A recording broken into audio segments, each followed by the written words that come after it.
ما ته مولانا صاحب چې دا بچیا کرامت بعد الموت اوس مصنوعي په دې ټول صوبه سرحد کې شاید چې چاله نه ورځي څوک وایي نه اوس خلا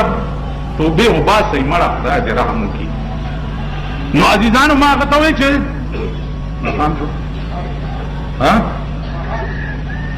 نو څه چلو شو ماښام یوه نیمه ګنټه وخت دی ښه څو پرېماني بس کړي کړتو نه کوي خبر اورئ. نو مجدد الفسانی رحمت الله علیه مال دا خبره تا مولانا صاحب دا کم کم تفسیرونه ویلي دي ویلې اسې چېرته قرآن کې شته مالاو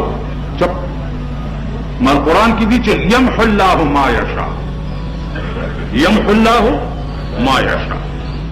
تفسیر مظهری د علامه ثناءالله پانیپتی دا وګوره د دې آیات په ضمن کې دا واقعا علامه ثناءالله پانیپتی لیکلی خیال مرا دو ورځې پس راغی ما ته مولانا صاحب معافي غواړم استا خبره رښتیا مالې بله یو اورا په خدای مې دې قسمي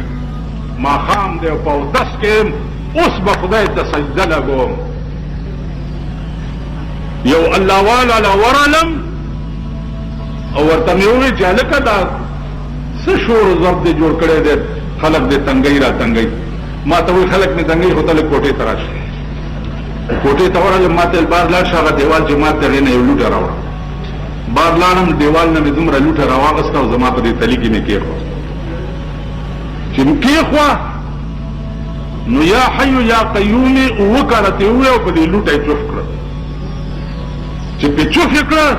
په خدای مې دې قسمي ما ورته کته چې لوټې نه مټۍ جوړه شوه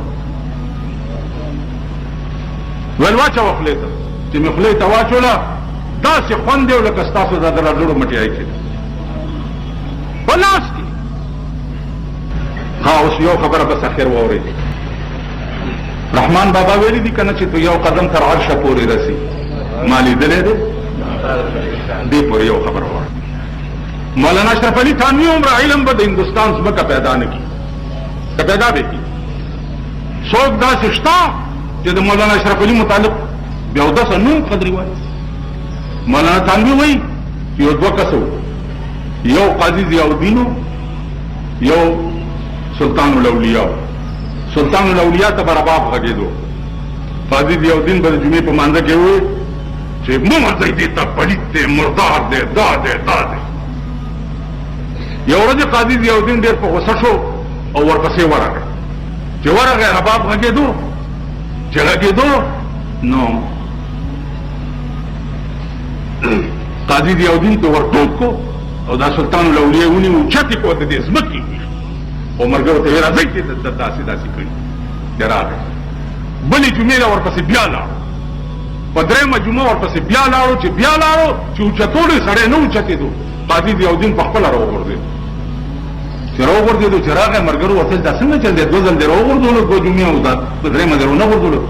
ویلې داسې چلو چې په لومبۍ جمعه ورغلم چې مې راولي وو د روح اول اسمان ته پرواز کړی نو اول اسمان ته زما رسۍ کېدی شوه ورپسې ورغلم روم ونیو د ځمکې مې وویشت په دویمه جمعه چې ورغلم د روح چې دی اووم اسمان ته پرواز کړی نو هغې ځای تر زما رسۍ کېدی شوه روم مې نیو د ځمکې مې وویشتو په درېیمه ورځ چې ورغلم د ده روح د سدرة المنتهی نه پرواز پاس کړی ملایکې ولاړې وې راته ویل چې قاضي صاحب دې ځای نه مخکې ته نه شي تللی نو ځکه مې راونه غورځولو تاسو خیال راغی په یو قدم تر عرشه پورې رسی ما لیدلی دی رفتار د درویشانو او په هر چا چې د غضب لینده کې خخه خطا نه درومي ګزار د درویشانو ورشئ او په سواد کې چې کوم دغه د الپورۍ ته ورشئ وایي الپورۍ ته وایي چې خلکو نه تپوس وکړئ چې دلته د الپورۍ د هغه مرید څه واقعه وه مرید نه په څه خفه شوی و څه ډېره لویه غلطي کړې وه نو ده ورته ویلې چې اور وهلی سپور شي چې بیرته زرغون نه شي اور وهلی سپور شي چې بیرته زرغون نه شي ده ورته کته چې اور پې ولګېدو سکروټه ترې جوړه شو نو زما عزیزانو دا الله والا خلک وو